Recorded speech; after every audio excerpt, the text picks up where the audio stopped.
디모데를 향한 얘기인데, 여러분 참 오늘 이 시대가 우리가 신앙생활을 바로 하고 있나 정말 우리 자신을 돌아봐야 할 때입니다. 우리 신앙생활이 오늘 사도 바울을 보면서 뭐 바울은 바울이니까 또 성경은 성경이니까 라고가 아니라, 성경에서는 우리를 성경의 말씀을 따라서 살기를 말씀하고 있고, 사도 바울도 우리에게 그렇게 말씀하는데, 아마 이 사도 바울이 기독교 역사상 예수님 부활 승천하신 이후에 기독교 역사상 가장 기독교에 큰 영향력을 미친 사람이 바로 이 사도 바울이지 않나 싶어요. 자, 누가 그렇게 얘기를 해도 여기에 이의는 없을 겁니다. 그의 본명은 사울이죠. 길리기아 다소에서 당시 로마의 시민으로 태어났습니다. 그는 베냐민 지파의 당시 최고의 석학인 가말리엘 문화에서 공부했고요. 이젠 이 얘기는 그의 학문이 누구보다 뛰어났다는 얘기죠. 우리나라에서의 최고의 학문의 기관은 서울대학일 거예요. 뭐 카이스트도 얘기하고 하지만, 카이스트를 나왔다, 서울대학을 나왔다 하면 사람을 다르게 봐요. 일단 그만한 실력이 있어야 갈 수 있는 곳이기 때문에, 뭐 돈이 많아서 갈 수 있는 곳은 아니잖아요.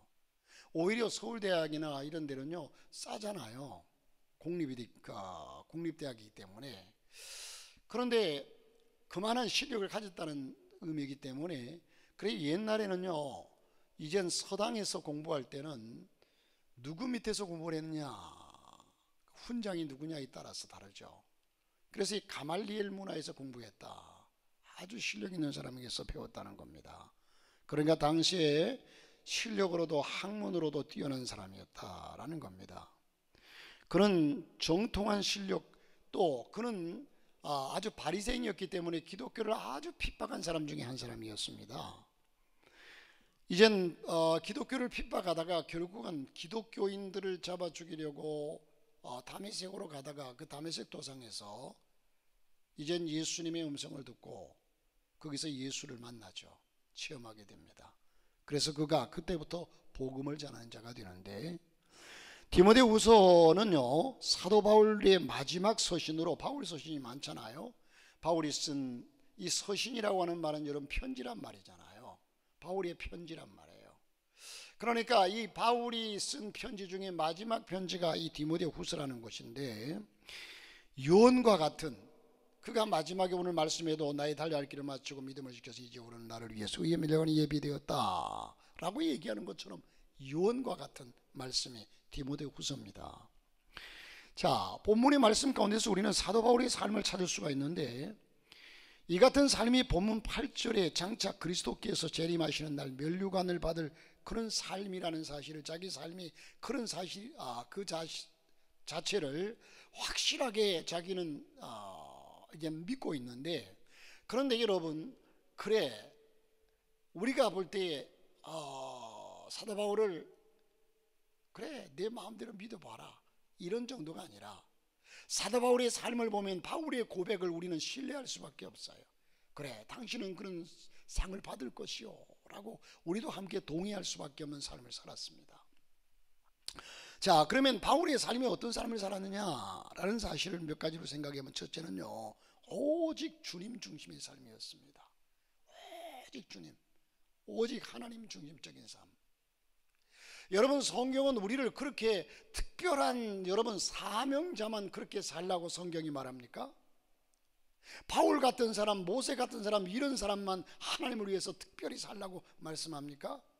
성경에서 우리에게 요구하는 것은 모든 그리스도인들이 하나님 중심으로 살라고 말씀합니다.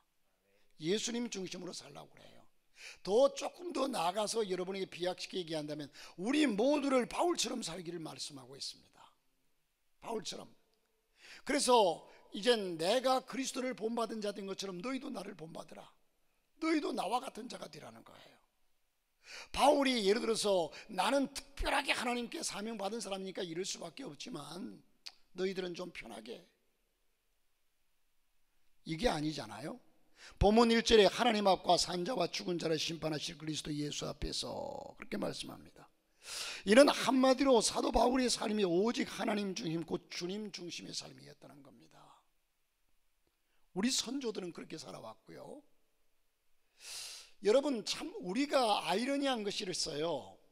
이 부모가 자식들에게 나는 고생했으니 너는 고생하지 말아라, 이게 부모의 마음이거든요.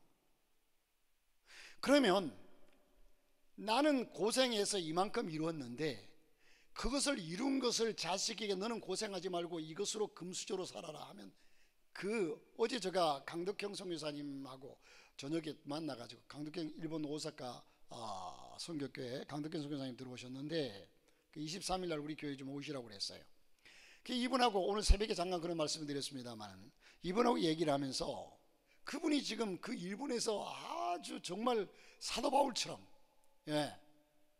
이렇게 약 40년 동안을 그래서 사역을 해서 지금은 교회 건물도 크고요, 아주 큰 건물을 소유하고 또한 기도원까지 가지고 있고요, 성도들이 철저, 이번에 또한 이제 한국 돈 한 4억 정도가 지금 빚은 지금 벌써 나가고 이제 준비해 가지고 이걸 가지고 해외에다가 어디에다가 어떻게 이걸 귀하게 하나님 앞에 쓸까 하고 지금 계획하고 있더라고요. 그런데 그렇게 이제 사신 분이 와서 얘기하다, 김숙경 성교님하고 저하고 집사람하고 그 사모님하고 이렇게 얘기하다 보니까 서로 잘 통해요. 그런데 그 성교사님 하시는 말씀이, 지금 이제 그 사역을 이어받기 위해서 이제 사위와 딸이 하나 있고, 유일하게 자녀가 딸이 하나예요. 그러다 보니까 결혼해서 딸이 이제 결혼하고 사위가 순복음교회 목사님 아들로서 목사 안수를 받고 이제 들어가서 그 후임자로서 지금 사역을 하고, 그 성교사님이 은퇴를 아마 은퇴하셨는지 은퇴할 나이에요. 어쨌든 그러다 보니까 그 뒤를 이어서 일을 하시는데, 그러면서 걱정이라는 거예요. 보편적으로 성경적으로 볼 때도 엘리야가 아주 능력 있는 사람이었잖아요. 그러면 엘리야의 제자가 누굽니까? 엘리사잖아요. 엘리사까지는 참으로 능력 있게 참 잘 감당했는데 그 이후로는 별로, 성경이 거의 다 그렇다는 거예요. 성경에 나오는 인물들이 거의 그렇다는 거예요. 그런데 지금 우리 세대에도 우리가 1세대는 정말 가난하고 힘드니까 그냥 악착같이 부딪히고 악착같이 기도하고 악착같이 믿음으로 살면서 나가는데, 그래서 뭔가를 이뤄놨어요. 그래서 그것을 다음 세대에 물려줬어요. 이 다음 세대는 그것을 가지고 자기는 고생을 안 해본 세대이기 때문에 그렇게 기도할 이유도 없고 그렇게 헌신할 이유도 없고, 왜? 가진 것이 있으니까. 그러다 보니까 우리가 육적으로는 정신력을 잃어버리고 영적으로는 영력을 잃어버려요. 기도 안 하니까 영력이 없죠. 그러므로 여러분, 이런 삶 속에서 이 오직 주님 중심, 여기에 바울도 사실 1세대다 보니까 그가 직접 그 바리새파 사람 중에 한 바리새인으로서 그가 예수를 처음 만났잖아. 그래서 예수를 위해서 정말로 주를 위해서 이렇게 산 사람인데, 후대의 모든 시대에 그렇게 살라고 우리에게 말씀을 합니다. 여러분, 탈중심이란 말이 있어요. 중심을 이탈했단 말이죠. 탈중심, 중심을 벗어났다. 원을 그리려면 컴퍼스를 가지고 딱 가운데를 찍어서 중심을 잡고서 쭉 돌려야 이게 제대로 된 원이 딱 나와요. 그런데 이게 쭉 돌아가다가 손이 좀 비틀어지면서 가운데 찍은 그 중심점이 좀 비틀어지면 제대로 원이 안 나오죠, 당연히. 자, 여러분, 무엇이든 중심에서 벗어나는 건 매우 위험한 결과를 초래합니다. 중심에서 벗어나는 것은, 달리는 기차가 기찻길에서 그 원심력을 잃고 이탈하면 두말할 것도 없이 사고가 나죠. 만일 지구가 태양계에서 이탈한다면 엄청난 지구의 재앙이 올 겁니다. 여러분은 무엇을 중심으로 살아가고 있습니까? 분명히 중심이 잡혀야 돼요. 요즘은 어지럽다, 중심이 안 잡히잖아요.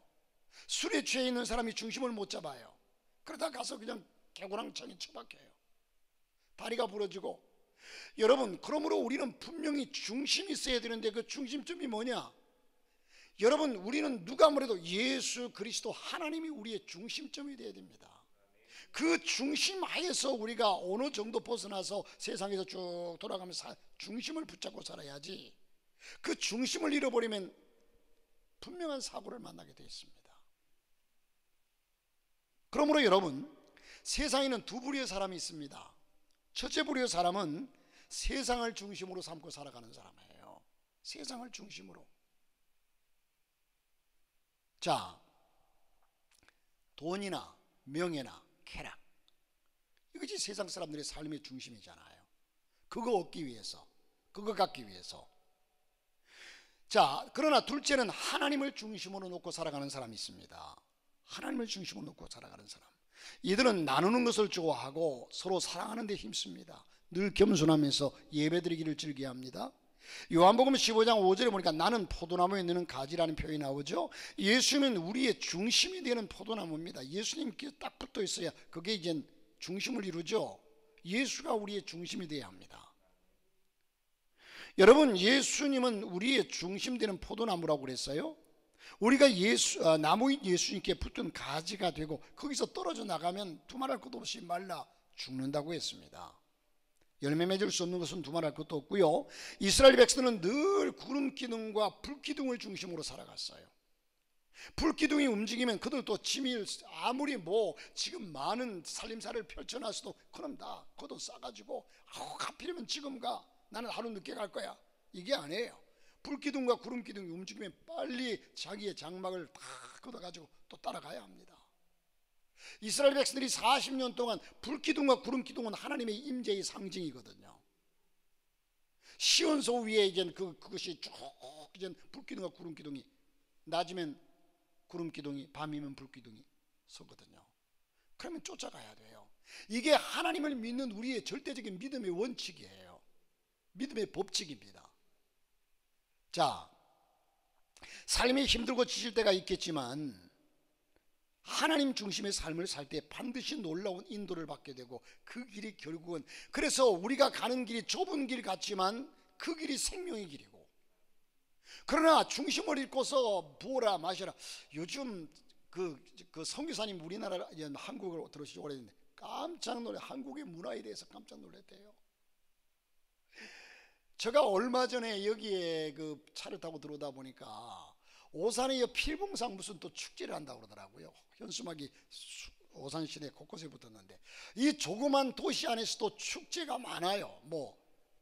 무슨 축제 그 조그만 지역, 우리나라가 지자체가 되다 보니까 각 지역에서 어쨌든 손님들을 이제 끌어당기려고, 경제를 부흥시키고 하려고 축제 내지는 관광지를 어마어마하게 개발했거든요. 그런데 결과적으로는요, 이 축제가 많다는 얘기는 좀 역설적인 측면에서 절대적은 아니지만 먹고 마시고 즐기자, 이런 문화거든요. 그러니까 각 곳에서 무슨 축제. 이번에 그 서울에서 불꽃놀이 축제를 했는데, 우리 그 고은이가 어제인가 얘기하는 걸 들어보니까 하루 매상이 2천만 원이 올랐대요. 2천만 원이죠? 2천만 원이 올랐대요, 매상이. 하루 매상이 2천만 원 오니까 맨날 축제만 했으면 좋겠다고 그랬대요, 상인들이. 어마어마하죠? 자, 어쨌든 여러분, 세상 사람들은 크기에 투자를 합니다. 세상의 육시적인 즐거움에 어쨌든 막 투자해요. 그렇게 투자해요. 제가 새벽에 그런 얘기를 했습니다만, 일본에서 어떤 청년이래요. 청년이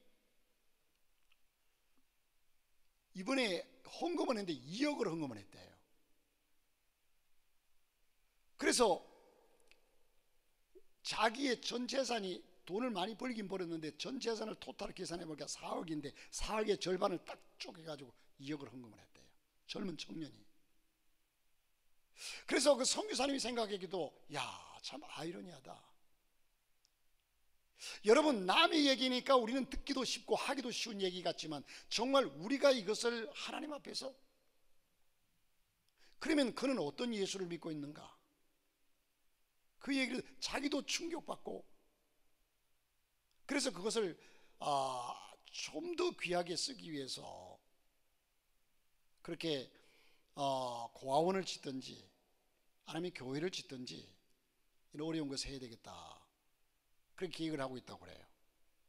여러분, 어쨌든 우리는 하나님 중심의 삶을 살 때 반드시 놀라운 인도를 받게 됩니다. 속지 마세요. 그래서 속지 마라 세상 허영에 마음 뺏기지 마라. 세상 것은 일장의 춘몽 물거품과 같도다. 여러분, 넓은 길로 갈 때는 그냥 왁자지껄 좋아서 춤추며 어쩔 줄 몰라 하고 이렇게 그냥 휘황찬란하지만은 속지 마라. 그거 다 속는 것이다. 결국은 물거품과 같이 다 사라지고 만다. 그래서 이 사도 바울은 오직 주님의 중심으로 살았습니다. 주님 중심으로. 그리고 두 번째로는 복음 중심의 삶이었습니다. 복음, 오직 복음이었어요. 오직 복음. 예? 사도 바울은 오직 복음. 여러분들이 사도 바울처럼 나도 바울처럼 한번 살아봐야 되겠다라는 마음이라도 한번 가져보세요. 아유, 바울이 어떤 사람인데 나 같은 사람이 바울의 흉내를 내. 아예 포기하지 않습니까? 아예 포기해요. 여러분 시선이라고 하는 그 작가가 누구냐면 김명선 씨라고 그래요. 오늘 제가 인터넷을 쭉 보면서 찬양을 좀 많이 듣고 간증을 보고 하면서 참 많은 것을 느꼈는데, 이 김명선 씨의 간증을 들었거든요. 쭉 봤는데 시선을 모든 시선을 주께 향해서 어떻게 되죠? 주님께 드리고, 그게 2010년도에 이제 그렇게 발표된 곡이더라고요. 그런데 그가 결혼해가지고 아이들 둘을 낳고 젊은 나이에 30대에 남편이 암으로 돌아가셨어요.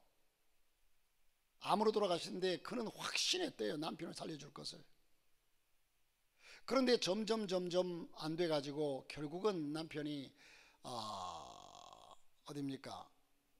그 말기암 환자들이 가는 곳, 호스피스 그쪽으로 이제 옮겨가지고, 그래도 하나님께서 죽은 나사로도 살리셨는데 살릴 줄로 믿고 자기는 기도하고 했는데, 너무 그렇게 확신 있는 모습과 기도하는 모습을 바라보던 어떤 권사님이 밖에서 부르더니, 자매님, 하나님께서 남편이 이 땅에서 사명을 다했기 때문에 불러가시는 겁니다. 그러니까 빨리 예수님 품에 보내드리세요. 마지막 그 임종 직전에 빨리 보내드리세요. 이렇게 얘기를 하는데 그렇게 야속하더래요. 그 얘기가 이해가 안 되더래요. 그런데 그 얘기를 쭉 하면서 하나님께서 그렇게 이제 사명을 다했으니 불러가셨다. 그리고 나서 이제 임종을 하고서 남편을 보내드리고 쭉 3년 동안 자녀들을 키우는데, 큰아이가 7살인데 하루는 엄마한테 묻더래요. 엄마, 우리 아빠가 천국 간 것을 나는 아는데 그 아빠를 왜 하나님께서 그렇게 빨리 불러가셨을까? 그렇게 묻더래요. 그래서 자기도 대답을 그렇게밖에 할 수 없더라는 거죠. 이렇게 이 세상에서 사명을 다했기 때문에. 그런데 그 이후로 아빠의 죽음으로 인해서 자녀들과 자신의 믿음이 더 확고해져서 하나님이 그들을 통해 쓰시는 것을 보게 되는데, 그 뒤에 여러 가지 일들이 많은데 시간 관계상 다 말씀을 못 드리는데, 자 보세요. 이젠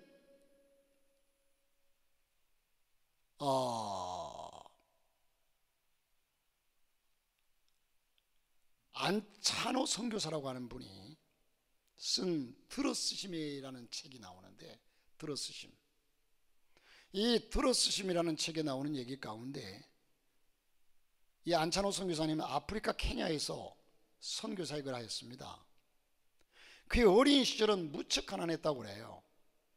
광부였던 아버지가 폐병으로 세상을 떠났고, 당시 고등학생이었던 그는 학비를 벌기 위해서 방학에도 탄광에 들어가서 일을 해야만 했다고 합니다. 결국 돈이 없어서 고등학교를 중퇴하고 아버지 뒤를 이어서 광부가 되었답니다. 자, 고된 광부 일에 지쳐 술로 세월을 보냈는데 어느 날 탄광에서 일하던 중에 갱도가 무너졌대요. 사고가 발생했습니다. 함께 갱 속에 갇혀있던 다른 광부가 그 안찬호 선교사, 그가 이젠 그 시절에는 예수도 안 믿었죠. 술로 세월을 보내고 하는 이 광부에게 이렇게 묻더랍니다. 자네 예수 믿는가? 어이가 없더랍니다. 갱이 무너져서 죽느냐 사느냐는 문제인데 무슨 예수 타령인가? 안 믿어요. 소리쳤대요. 그러자 그 광부가 침착하게 말하더랍니다. 내 경험상 여기서 우리는 살아나지 못할지도 몰라. 천국과 지옥이 있다면 너는 죽어서 어디로 갈 거라고 생각하는가? 지금도 늦지 않았다. 십자가에 못 박히신 예수를 믿으면 천국에 갈 수 있다. 어떻게 하겠냐? 그 절박한 상황 속에서 그렇게 복음을 전하더래요. 그럼 믿져야 본전이라고 생각하고, 어차피 죽으면 내가 죽는다면 그때서야 죽음 이후에 또한 모든 것이 생각났겠죠. 자, 그래서 광부의 말을 듣기로 했습니다. 그 자리에서 복음을 듣고 무릎을 꿇고 영적 기도를 하는데 눈물이 그렇게 쏟아지더래요. 이제 죽는구나. 그리고 예수 그리스도를 영접하고 통곡을 하다가 의식을 잃었답니다. 그런데 의식을 잃고 깨어나서 보니까 병원에 누워있더래요. 기적처럼 자신은 구조되었는데, 그런데 그 복음을 전해주었던 광부는 그곳에 죽고 말았답니다. 거기서 나를 살리고 자신은 죽었구나 하는 생각에 가슴이 찢어질 듯이 아팠습니다. 그 후에 그는 선교사가 되어서 죽을 고비를 넘기면서 자신을 구원한 십자가를 전하기 시작했습니다. 그래서 케냐에서 22년째 사역하면서 케냐 사람들조차 두려워하는 마사이족의 거주지에 24개의 교회를 세웠고, 44개의 유치원과 초등학교 3개, 중고등학교, 또 1개의 신학대학, 수없이 많은 학교를 세우고 교회를 세웠습니다. 그런 성공적인 사역임에도 불구하고 이렇게 고백합니다. 하나님은 너무나도 무능하고 우둔한 저 같은 사람에게 구원을 주시고 사명을 주셨습니다. 나는 그리스도 십자가 위에는 결코 자랑할 것이 없습니다. 자, 우리는 이 사건 속에서 보세요. 여러분, 그 갱도 안에서 이분에게 복음을 전하고 죽어간 그분, 이 죽어간 그분의 복음 한마디로 이 사람에게 복음이 증거되어서, 안찬호 선교사에게 복음이 증거되어서 이 사람이 나와서 얼마나 큰 일을 감당했습니까? 이 사람에게 복음이 증거되지 않았다면 이러한 큰 사역이 아프리카에 증거되었겠습니까? 그러니까 그 갱도 안에서 복음 한마디 전하고 죽은 사람이, 그 사람은 허무하게 죽은 것 같지만 그 사람의 한마디가 이렇게 큰 열매를 맺는다는 거죠. 그러니까 그 사명을 다 하고 간 사람이죠, 그 사람은. 그러니까 아까 김명선 작가에게도 남편을 통해서, 남편이 그 젊은 나이에 죽었지만, 암으로 죽었지만은 사명을 다했기에 하나님께서 불러가셨다. 그러면 그가 남긴 것이 뭐냐? 그로 인해서 나타나는 어마어마한 하나님의 역사들이 있을 거라는 겁니다. 우리가 이해하기에는, 우리가 생각에는 도저히 이해할 수 없지만, 자, 어쨌든 복음 중심의 삶이 필요하다는 사실이고, 나아가서 십자가 중심의 삶이라는 겁니다. 십자가 중심의 삶, 복음의 중심의 삶. 자, 여러분, 이것이 곧 복음은 예수 그리스도죠. 우리의 중심, 여러분 중심을 잡아야 돼요. 중심을 잃어버리면 자동차도요. 언제가 제가 이제 수용차를 가지고 저 지방에 가는데, 저 조암 쪽을 가는데요, 산을 살짝 넘어갔어요. 그런데 그때가 2월 달이었어요. 그런데 그 산 위에 비탈길에 커브길인데 거기가 이제 빗물이 있어가지고 눈이 와가지고 다 녹지 않아가지고 빙판인 줄을 모르고 그냥 달려가다가 그곳에서 살짝 커브를 도는데 뒷바퀴가 휘청 돌아가더니 차가 제 맘대로 가는 거예요. 앞에 막 택시가 달려오는데 이걸 어떻게 해요? 브레이크를 잡으니까 차가 막 돌아요. 그래서 브레이크를 놓고서 계속 안쪽으로 꺾었더니 옆에 그냥 하수로에 그냥 그대로 박히더라고요. 그냥 중심을 못 잡으니까 이게 내가 어떻게 핸들을 조작해도 브레이크를 조작해도 차가 말을 듣지 않아요. 여러분, 중심. 그런데 그 중심이 우리 인간은 누구나 다 예수 그리스도 곧 복음 곧 십자가 같은 말이죠. 예수, 십자가, 복음이 예수죠. 그 중심으로 살아야 된다는 거예요.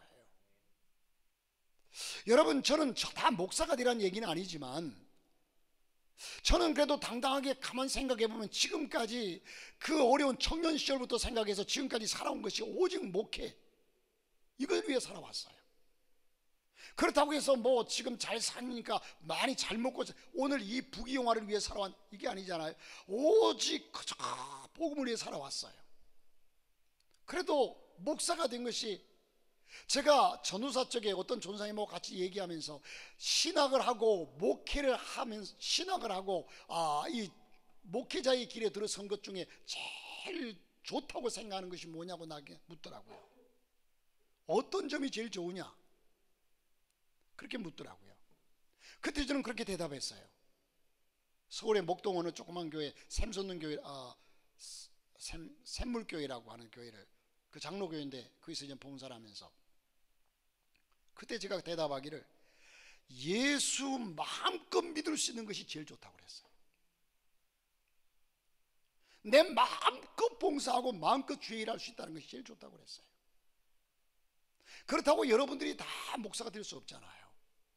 그런데 여러분이 정말 삶의 기준이, 삶의 목적이 뭘 위해 지금 살아가고 있습니까? 그 중심에서는 떠나지 말아야 돼.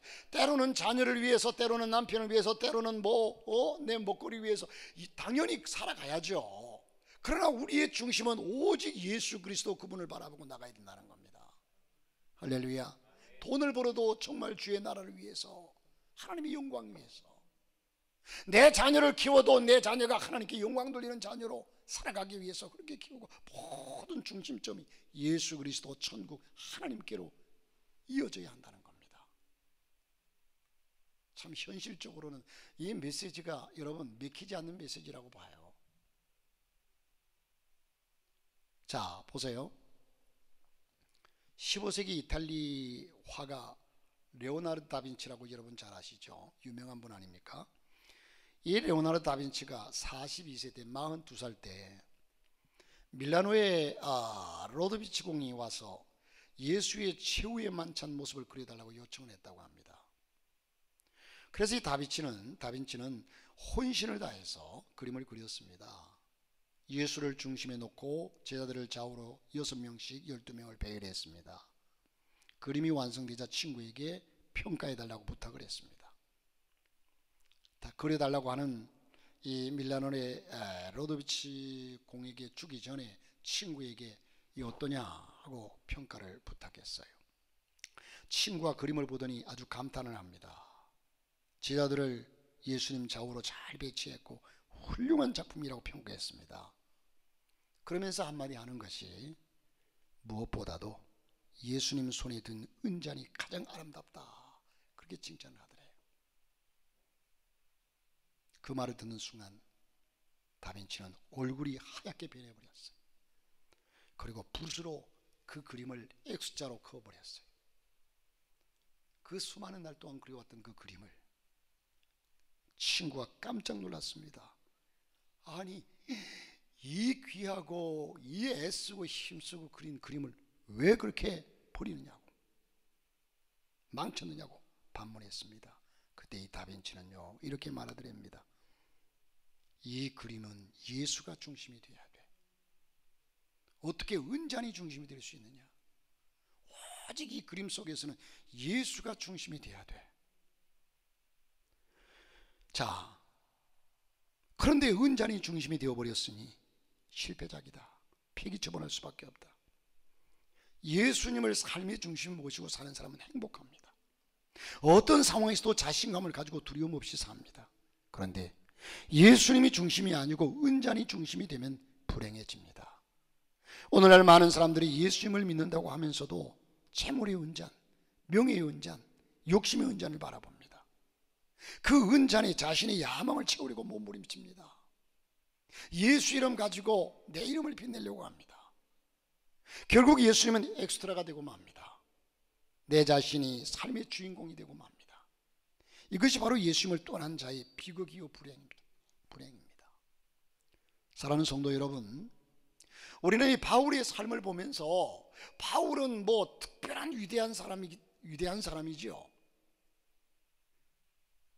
여러분, 엘리야도 역시 위대한 사람이지만 그러나 야고보서에 우리에게 말씀하는 것은 엘리야도 우리와 성정이 같은 사람이라고 그랬어요. 그도 인간으로 결점도 있고 부족하고, 그런데 그가 비 오지 않기를 기도했더니 비가 오지 않냐고. 하나님이 그를 특별한 사람으로 세워서 특별하게 하나님이 그렇게 했다는 것이 아니라 엘리야도 우리와 같이 성정이 같은 사람, 보잘것없는 사람이로되, 그런데 그가 어떻게 그는 기도하면 비가 내리고 기도하면 비가 내리, 그만큼 하나님의 손에 붙들려 사는 사람이고 하나님 중심으로 사는 사람이라는 거죠. 사랑하는 성도 여러분, 사도 바울은 그가 복음 때문에 로마에서 순교할 때까지 가지고 있었던 세상적인 것은 아무것도 없었습니다. 그러나 그는 영원히 지워지지 아니할 커다란 발자국을 남겨놓았습니다. 여러분, 우리의 신앙이 가는 길에 적어도 여러분의 자손들의 입에서만큼은 우리 아버지는, 우리 어머니는 참 믿음으로 사셨다, 다른 얘기는 돈 벌어놓고 가셨다, 뭐 했다, 이런 얘기보다도요, 정말 하나님 잘 믿고 가셨다고 고백할 수 있는 삶을 사시기를 주님의 이름으로 축복합니다.